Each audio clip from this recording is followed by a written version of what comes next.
Hi everyone बच्चों, previous class में हम लोगों ने क्या पढ़ा था? क्रिस्टलाइन सॉलिड, अमॉर्फस सॉलिड और क्रिस्टलाइन सॉलिड का क्लासिफिकेशन।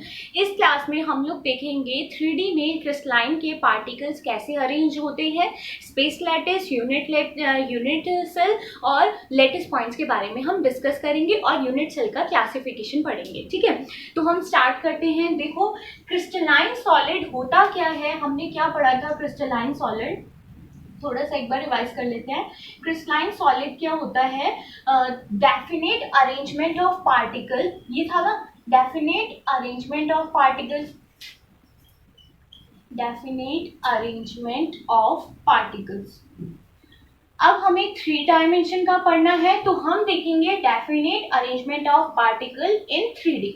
ठीक है, हम 3D में देखेंगे पार्टिकल का अरेंजमेंट कैसे डेफिनेट है। देखो, 2D में आप लोगों को पता है एक एक्स एक्सिस होती है, वाई एक्सिस होती है।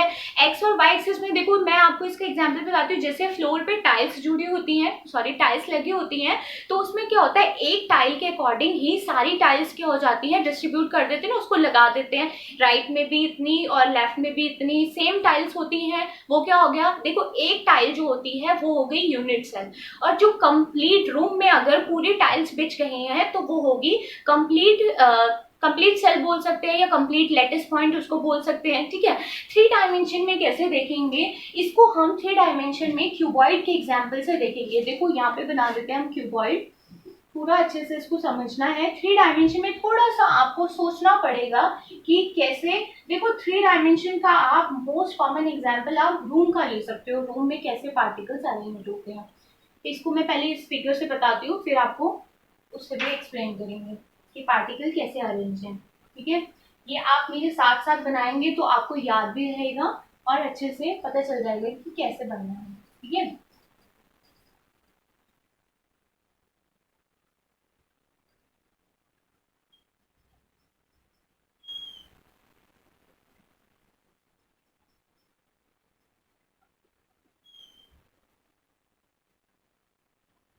बहुत सिंपल है, एक बार देखना आ जाएगा तो फिर दोबारा दोबारा नहीं कुछ करना पड़ेगा।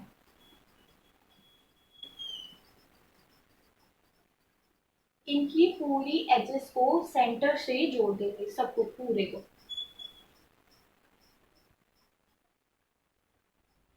मेरा थोड़ा टेढ़ा मेढ़ा बन रहा है, आप लोग पूरा सिमेट्रिक बनाएंगे। ठीक है,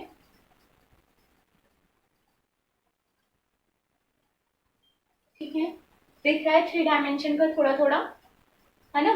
देखो, पहले एक क्यूब का बनाते हैं। ये क्यूबॉइड है, देखो क्यूब कैसा होता है, ऐसा होता है ना।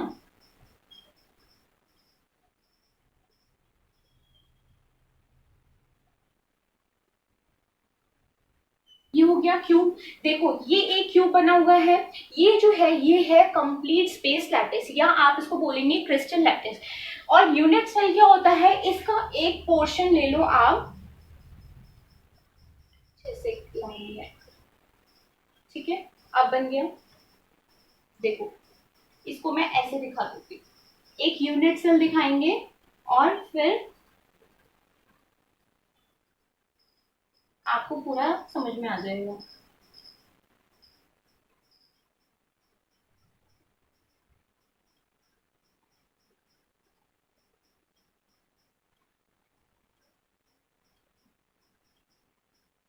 देखो, ये एक क्यूब बन रहा है ना। ये क्यूब जो है, ये जो एक क्यूब है वो, उसको हम बोलेंगे ये यूनिट सेल है। ठीक है, देखो पहले हम पढ़ लेते हैं कि स्पेस लैटिस और यूनिट सेल होती क्या है। देखो, स्पेस लैटिस क्या होती है? Space lattice is, space lattice क्या होती है? The regular 3 dimensional arrangement of the regular 3 dimensional arrangement of constituent particles. Arrangement of constituent particles. Constituent particles is called space lattice या फिर crystal lattice. ठीक है, और you can say crystal lattice.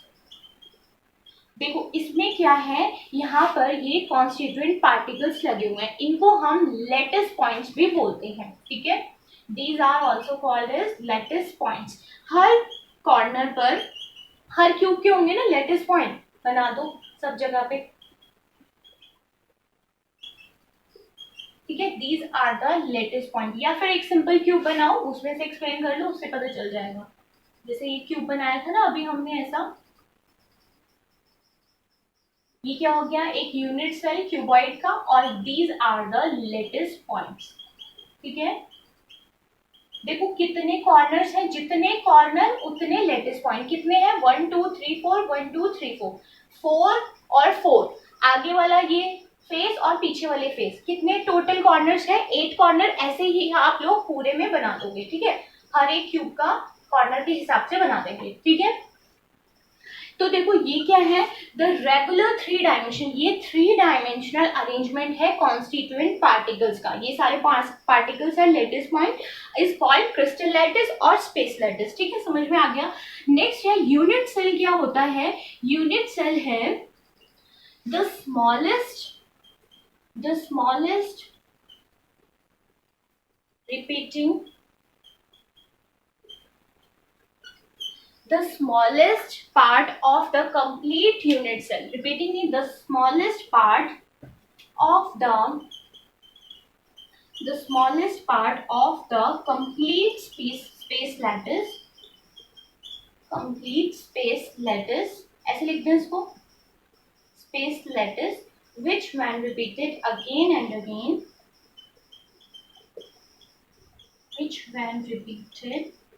again and again to form formation of space lattice, ठीक है।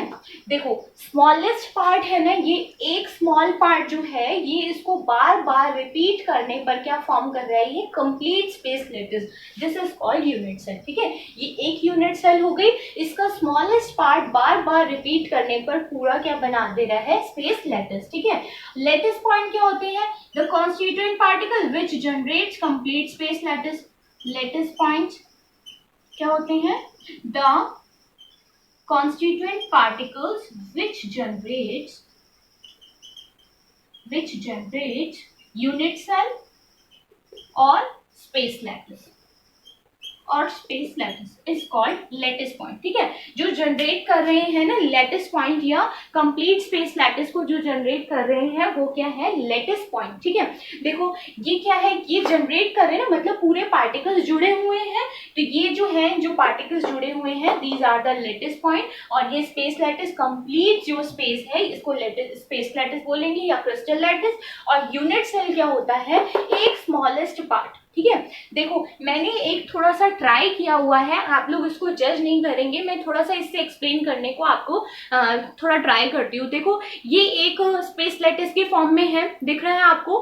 देखो ये यहाँ पर देखो, ये कंप्लीट स्पेस लैटिस बना हुआ है। देखो एक क्यूब ये बना हुआ है, अगर आपको दिख रहा होगा तो एक क्यूब अंदर ये बना हुआ है, ये बना हुआ है ना क्यूब, देखो अंदर से एक क्यूब ये बना हुआ है, इसके ऊपर एक क्यूब बना हुआ है, इसके साइड में एक क्यूब बना है, इसके ऊपर, फिर इसके पीछे, उसके नीचे, ऐसे कंप्लीट देखो डेफिनेट अरेंजमेंट में ये क्या है, यूनिट में जुड़े हुए हैं। तो these are the smallest part, ये स्मॉलेस्ट पार्ट जो है यूनिट सेल का, जो जनरेट कर रहा है स्पेस लैटिस को, उसको बोलेंगे हम यूनिट सेल, ठीक है। समझ में आ रहा है। और जो ये ग्रीन पार्ट्स है, ये जो जुड़े हुए हैं, green parts are the lattice points, these are the lattice point, ठीक है। आप लोगों को समझ में आ रहा होगा, ठीक है। आप लोग भी इसको ट्राई कर सकते हैं बनाने का, नहीं तो आप रूम के एग्जाम्पल से भी देख सकते हो, ठीक है। क्यूब, अगर कोई रूम कोई घर बना हुआ है क्यूबॉइड शेप का, और उसमें जो रूम्स हैं वो क्यूब शेप के हैं, तो the rooms are the unit cell and the whole home is called space lattice, ठीक है। और उसके कॉर्नर्स जो है वो लैटिस पॉइंट है, ठीक है। आई होप आपको समझ में आ रहा होगा, ठीक है। ये आपको समझ में आ गया है। अब हम देखते हैं यूनिट सेल का क्लासिफिकेशन कैसे होता है। इसका क्लासिफिकेशन जो है दो टाइप से होता है। एक होता है on the basis of lattice point के हिसाब से, और एक होता है on the basis of interaxial lens, मतलब लेंथ और एंगल्स के हिसाब से, ठीक है। पहले हम पढ़ते हैं classification of unit cell on the basis of latest point, classification, classification, ठीक है सही लिखा है, classification of unit cell. Unit cell का क्लासिफिकेशन हम पढ़ेंगे on the basis of latest point,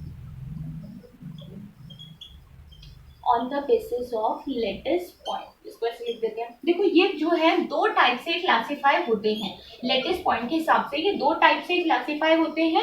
first one is primitive unit cell, primitive unit cell, and the second one is centred unit cell, centred unit cell. और आप इसको एक non primitive unit cell भी बोल सकते हो, नॉन प्रिमिटिव यूनिट सेल, ठीक है, प्रिमिटिव यूनिट सेल। देखो बहुत सिंपल है, प्रिमिटिव यूनिट सेल क्या होता है कि वो यूनिट सेल जिसमें लेटेस्ट पॉइंट जो है प्रेजेंट होते हैं ओनली एट द कॉर्नर, ठीक है, जैसे वो बनाए हैं ना, इसमें क्या है खाली लेटेस्ट पॉइंट किस पे प्रेजेंट है, कॉर्नर्स पे ही प्रेजेंट है ना, देखो हर कोने पे प्रेजेंट है, तो this is called primitive unit cell. Lattice points are present only at the corners, only at the corners। जो खाली कॉर्नर पर प्रेजेंट होंगे उसको हम बोलेंगे प्रिमिटिव यूनिट सेल, ठीक है। इसको जो है जहां पर खाली कॉर्नर पर प्रेजेंट होते हैं उसको हम सिंपल क्यूबिक यूनिट सेल भी बोलते हैं, जिसमें लेटेस्ट पॉइंट कॉर्नर पर प्रेजेंट होते हैं उसको सिंपल क्यूबिक यूनिट सेल भी बोलते हैं, ठीक है, या फिर SCC, simple cubic cell, simple cubic cell, ठीक है, सिंपल क्यूबिक यूनिट सेल भी बोलते हैं, इसको SCC से रिप्रेजेंट करते हैं। सेंटर्ड यूनिट सेल में क्या होता है, lattice point are present not only at the corner, खाली कॉर्नर पर भी नहीं होते, खाली कॉर्नर पर ही नहीं होते, अदर फेसेस पर भी प्रेजेंट होते हैं, ठीक है। Lattice points are present not only at corners, not only at corners but also some other positions, कहीं और पे भी प्रेजेंट होते हैं, कॉर्नर पर प्रेजेंट नहीं होते, ठीक है। इसका एग्जाम्पल होगा सिंपल क्यूबिक सेल, और इसके जो होते हैं ये मतलब कहाँ कहाँ पे होता है, किस किस में होता है। First one is body centred unit cell, body centred unit cell, ठीक है, इसको शॉर्ट में BCC भी बोलते हैं, बॉडी सेंटर्ड क्यूबिक सेल, ठीक है, body centred cubic. Second one is face centred, एक बार सब सुनते जाइए फिर मैं इसको अच्छे से एक्सप्लेन करूंगी। फेस सेंटर्ड यूनिट सेल, इसको FCC भी बोलते हैं शॉर्ट में। And the third one is end centred, end centred unit cell, ठीक है, इसको NCC बोलते हैं, ठीक है। देखो प्रिमिटिव यूनिट सेल क्या होते हैं, लेटेस्ट पॉइंट सिर्फ और सिर्फ कॉर्नर पर प्रेजेंट होते हैं, जैसे उसमें शो किया हुआ है वहां पर क्यूबिक में, ठीक है, इसको बोलते हैं SCC भी बोलते हैं। सेंटर्ड या नॉन प्रिमिटिव यूनिट सेल क्या होते हैं, इसमें जो होते हैं लेटेस्ट पॉइंट सिर्फ कॉर्नर पर ही प्रेजेंट नहीं होते बट सम अदर पोजिशंस पर भी प्रेजेंट होते हैं। ये क्या है, बॉडी सेंटर्ड, फेस सेंटर और एंड सेंटर।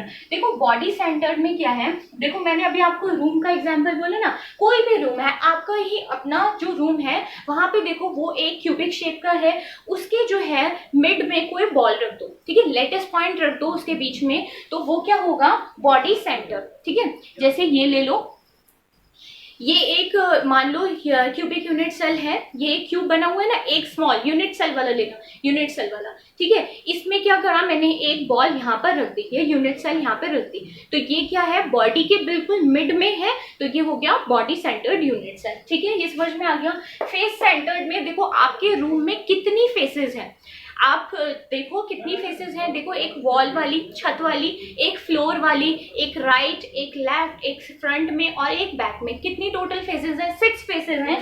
तो ये क्या होगा, बॉडी सेंटर्ड में क्या होता है, कॉर्नर, कॉर्नर प्लस बॉडी में, बॉडी के बिटवीन, है ना। और फेस सेंटर्ड में क्या होगा, corner plus face centre, face पर कितनी फेसेस हैं? बॉडी में क्या है, एक ही बीच में प्रेजेंट है। फेस कितनी है? 6 फेसेस प्रेजेंट है। ठीक है, 6 है ना, एक छत वाली, एक फ्लोर, एक राइट, एक लेफ्ट, एक फ्रंट और एक बैक। ठीक है, 6 फेसेस हैं। एंड सेंटर में क्या होता है, lattice points are present at corner, corner पर प्रेजेंट होते हैं और 2 अपोजिट फेस सेंटर पर प्रेजेंट होते हैं। 2 अपोजिट फेस सेंटर। ठीक है, दिख रहा है आपको?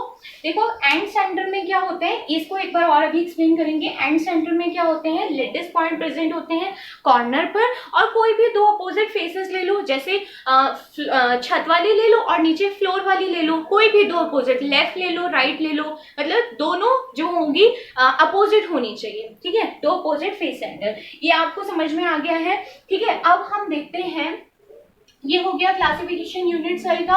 अब देखो इसमें हमें देखना है कि कंट्रीब्यूशन क्या हो रहा है, जैसे ये है ना बॉडी, कॉर्नर, सिंपल, ये सारे जो हैं इसमें ये यूनिट सेल में लेटेस्ट पॉइंट कितना कंट्रीब्यूट कर रहे हैं, ये हमें देखना है। ठीक है, इसको हटाते नहीं है, यहीं पे देखते हैं। देखो first one is simple cubic cell. Simple cubic में कहाँ पर प्रेजेंट है lattice point? Only at the corners, खाली कॉर्नर पर प्रेजेंट है। यहाँ से देखो ये खाली कॉर्नर पे प्रेजेंट है। देखो इसका कंट्रीब्यूशन देखना है, एक यूनिट सेल में कितना कंट्रीब्यूट कर रहा है। ठीक है, मतलब contribution of total lattice point निकालना है हमें, contribution of latest point per unit cell, एक यूनिट सेल के लिए कितना कंट्रीब्यूट कर रहा है पर यूनिट सेल। देखो टोटल लेटेस्ट पॉइंट कितने हैं, 1 2 3 4 5 6 7 8, टोटल लेटेस्ट पॉइंट कितने हैं? 8। ठीक है, अब आप क्या करो, एक कॉर्नर को अज्यूम कर लो, अपने रूम के एक कॉर्नर को अज्यूम कर लो। ठीक है, उस कॉर्नर पे देखो कि उस कॉर्नर को ऐसे अज्यूम करो कि उस कॉर्नर में एक जो रूम बना है वो आपका वाला रूम है, उसके साइड में एक रूम बना हुआ है। ठीक है, उसके साइड में एक रूम बना हुआ है और उसके आगे एक रूम बना है, और जिस रूम में हो आप उसके आगे एक रूम बना हुआ है।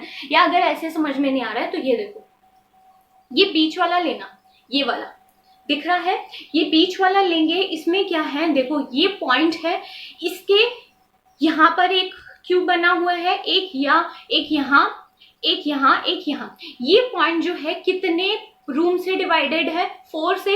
एक कोना जो है वो 4 पार्ट्स में डिवाइडेड है, नीचे के 4। अगर देखो इसके ऊपर, इन रूम्स के ऊपर भी कमरे बन जाए तो कितने बनेंगे? 1 2 3 4, 1 2 3 एंड 4 बनेंगे।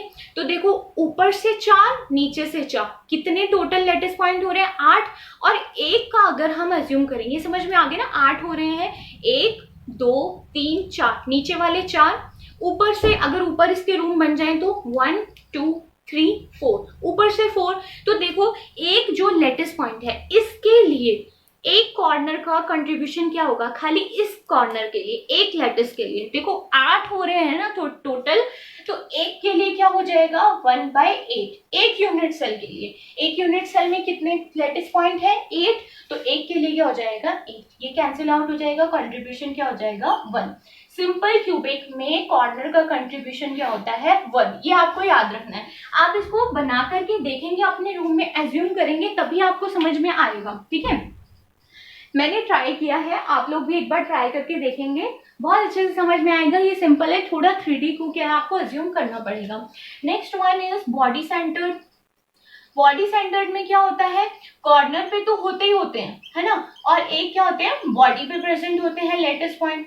कॉर्नर का भी आपने निकाला कंट्रीब्यूशन, कंट्रीब्यूशन ले रहे हैं हम लेटेस्ट पॉइंट का पर यूनिट सेल, यहाँ से देख लेना। ठीक है, कॉर्नर पे क्या हो रहे हैं? 8 कॉर्नर है, कंट्रीब्यूशन 1/8, प्लस बॉडी पे भी है ना। अब देखो इसको अज्यूम कर लो, यहाँ पर बॉडी के बीच में कोई प्रेजेंट है। देखो ये तो कहीं से डिविजिबल नहीं हो रहा ना, ये बॉडी के रूम के बिल्कुल बीच में है, ये लेटेस्ट पॉइंट किसी से डिवाइड नहीं हो रहा है, तो इसका फुल कंट्रीब्यूशन होगा, मतलब पूरा कंट्रीब्यूशन 1। ठीक है, इसका पूरा कंट्रीब्यूशन लेंगे, कैंसिल आउट करो 1, तो कितना हो गया? 1 + 1। बॉडी का कितना कंट्रीब्यूशन होता है? 2। समझ में आ रहा है? ठीक है, अब क्या देखेंगे, next one is face centred. Face centred भी बहुत सिंपल है। देखो फेस सेंटर्ड में क्या करते हैं, फेस सेंटर्ड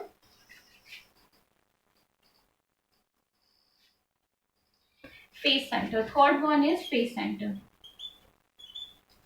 फेस सेंटर्ड या FCC शॉर्ट में लिखते हैं, FCC। देखो फेस सेंटर्ड में क्या होते हैं, लैटिस पॉइंट कहाँ कहाँ प्रेजेंट होते हैं, कॉर्नर में तो होते ही होते हैं, प्लस फेसेस में भी होते हैं, फेसेस में होते हैं ना। देखो कॉर्नर का तो एज इट इज रहेगा, 8 है कॉर्नर, कंट्रीब्यूशन 1/8 प्लस। अब आपको पता है कितनी फेसेस हैं टोटल, 6। हमें अब इसका कंट्रीब्यूशन देखना है कि फेस का कंट्रीब्यूशन क्या होता है। देखो अगर एक फेस पे मान लो एक वॉल पे राइट लेफ्ट कहीं भी छत वाली ले लो, उस पे क्या कर दिया, एक लैटिस पॉइंट या बॉल फंसा दी उसके बीच में। तो देखो बॉल जो है आधी छत के अंदर साइड दिखेगी, आधी बाहर दिखेगी ना, है ना। तो इसका कंट्रीब्यूशन क्या होगा, लैटिस पॉइंट का हाफ। या कोई भी वॉल ले लो, साइड वाली वॉल ले लो, अगर मैं यहाँ पर एक बॉल रख देती हूँ, देखो ये एक बॉल मान लो, एक आधा कंट्रीब्यूशन इसका इधर हो रहा है, आधा इधर हो रहा है, समझ में आ रहा है ना, आधा इधर हो रहा है, आधा इधर हो रहा है, तो इसका कंट्रीब्यूशन क्या होगा, हाफ। तो टोटल लैटिस पॉइंट क्या हो जाएंगे, 2 3 जा 6, ये 1, इसका कंट्रीब्यूशन क्या होगा, 1 + 3 विच इज 4, 1 + 3 = 4। फेस सेंटर का कंट्रीब्यूशन क्या होगा, 4। And the last one is and centre. And centre अब आपको समझ में आ जाएगा, एंड सीसी। एंड सीसी में क्या होता है, लैटिस पॉइंट प्रेजेंट होते हैं कॉर्नर पर as well as 2 opposite faces, 2 opposite faces. अब देखो 2 अपोजिट फेसेस है, कॉर्नर पर एज इट इज रहेगा, कॉर्नर पर क्या है, देखो 8 × 1/8 सेम रहेगा। 2 अपोजिट फेसेस लेनी है, देखो पहले बोल रखा है 2 अपोजिट फेसेस, तो 2 फेसेस है और फेस का कंट्रीब्यूशन क्या होता है, हाफ। ये देखो 1 1, इसका भी क्या हो गया, 1 + 1 टोटल 2।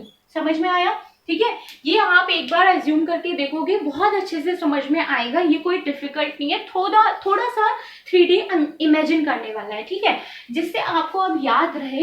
तो आप जो है एक जगह पे अपने शॉर्ट नोट्स बना करके इसको ऐसे लिख लेंगे कि हर सेल का कंट्रीब्यूशन क्या है, ठीक है। इसको कैसे लिखेंगे, यहाँ पे लिख लो सेल और यहाँ पे लिख लो contribution of lattice point per unit cell, contribution, ठीक है। यहाँ पे सेल लिख लो। देखो सिंपल क्यूबिक का क्या आ रहा था, सिंपल क्यूबिक का 8 कॉर्नर्स होते हैं, 1/8 पार्ट्स में डिवाइडेड होता है, 1 कंट्रीब्यूशन, ठीक है। बॉडी सेंटर्ड का क्या आ रहा था, कॉर्नर प्लस बॉडी, कितना आ रहा है, 2, बॉडी सेंटर का कंट्रीब्यूशन 2। एंड फेस सेंटर्ड का कितना आ रहा है, 4। यहाँ पर शॉर्ट में लिखते जाओ जिससे आपको लॉन्ग टाइम के लिए याद रहे। एनसीसी का क्या था, एनसीसी का 2, ठीक है। सिंपल है, बहुत आसान है, थोड़ा सा 3D इमेजिन करने की बात है, आप लोगों को भी आ जाएगा, ठीक है। ये क्लासिफिकेशन था on the basis of lattice point. अब